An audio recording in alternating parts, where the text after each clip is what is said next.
Saudi আরবের পবিত্র মদিনায় অঞ্চলে ২১ লাখেরও বেশি গাছ রোপণ করেছে দেশটি। ধূলিধূসর দপ্ত মরুভূমিকে এক নিবিড় শ্যামলতায় ডেকে দেওয়ার এই দুঃসাহসিক অভিযান এখন বিশ্বজুড়ে বিস্ময় জাগাচ্ছে।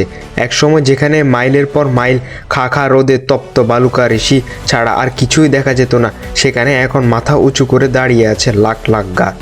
সৌদি আরবের ন্যাশনাল ওয়াটার কোম্পানি NWC এই অসাধ্য সাধনের কারিগর হিসাবে আবির্ভূত হয়েছে। তাদের নিরলস প্রচেষ্টায় সৌদি গ্রিন ইনিশিয়েটিভ SGI প্রকল্পের অধীনে মদিনার বুক এখন সবুজ ছেয়ে গেছে। সম্প্রতি সৌদি প্রেস এজেন্সির এক চাঞ্চল্যকর প্রতিবেদনে উঠে এসেছে এই সাফল্যের বিস্তারিত খতিয়ান।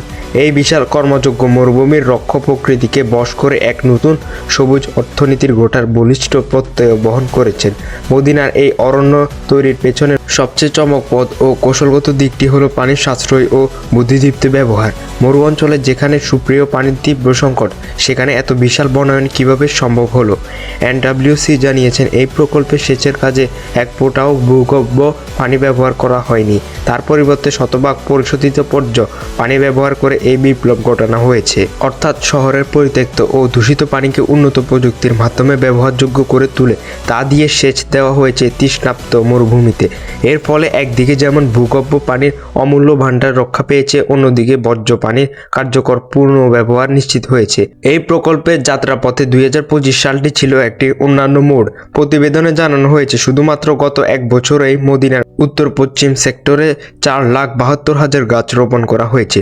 সবচেয়ে আশ্চর্যের বিষয় হলো, বর্তমানে এই বিশাল বনের প্রায় 10% গাছ এমন এক পরিপক্ক বা স্বয়ংসম্পূর্ণ অবস্থায় পৌঁছেছে যেগুলোকে আর আলাদা করে পানি দিতে হয় না। প্রকৃতি থেকেই তারা এখন নিজের রসদ সংগ্রহ করে নিতে পারছেন। এটি একটি অবিশ্বাস্য সাফল্য হিসাবে গণ্য হচ্ছে, কারণ মরুভূমির চরম আবহাওয়া গাছটিকে টিকে থাকার উপযুক্ত করে তোলা সবসময় এক বিশাল চ্যালেঞ্জ। এই মহৎ উদ্যোগের মূলে রয়েছে সৌদি যুবরাজ মোহাম্মদ বিন সালমানের যুগান্তকারী পরিকল্পনা ভিশন 2030।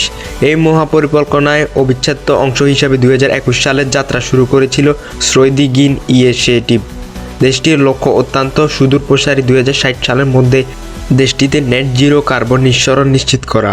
মদিনার এই বনায়ন সেই কাঙ্ক্ষিত লক্ষ্য অর্জনের পথে একটি বিশাল মাইল ফলক।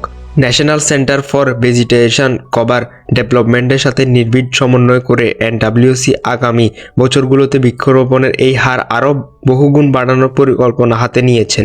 পরিবেশবিদদের মতে মদিনার এই নতুন বনায়নের ফলে এই অঞ্চলের বায়ুর গুণগত মান উল্লেখযোগ্যভাবে উন্নত হবে।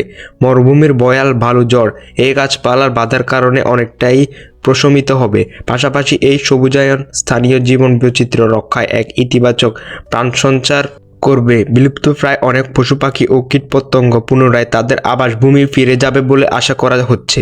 আন্তর্জাতিক অঙ্গনে মদিনার এই সাফল্য ব্যাপক সাড়া ফেলেছে। পরিবেশ বিজ্ঞানীরা মনে করেছেন, মদিনার এই মডেল বিশ্বের অন্যান্য শুষ্ক ও মরুপ্রধান দেশগুলোর জন্য একটি আলোকবর্তিকা। বর্জ্য পানিকে কারিগরি প্রক্রিয়ার ব্যবহার উপযোগী করে তুলে যে মরুভূমিকেও অরণ্যে রূপান্তর করা যায়, সৌদি আরব তা বিশ্বকে হাতে কলমে দেখিয়ে দিল। এটি ধ্বংসপ্রায় পৃথিবীকে বাঁচানোর এক নতুন মন্ত্র। মদিনার বুক চির জেগে ওঠা এই ২১ লক্ষাধিক গাছ আজ পৃথিবীকে বলছে, সদিচ্ছা আর প্রযুক্তির সঠিক মেলবন্ধন থাকলে অসম্ভবকেও সম্ভব করা যায়। মদিনার এই সবুজ বিপ্লব এখন বিশ্বজুড়ে এক নতুন আশার নাম। ভিডিওটি আপনাদের কাছে যদি ভালো লেগে থাকে তাহলে ভিডিওতে একটা লাইক দিয়ে এবং চ্যানেলটিকে সাবস্ক্রাইব করে বেল আইকনটি অন করে দিতে পারেন। ধন্যবাদ।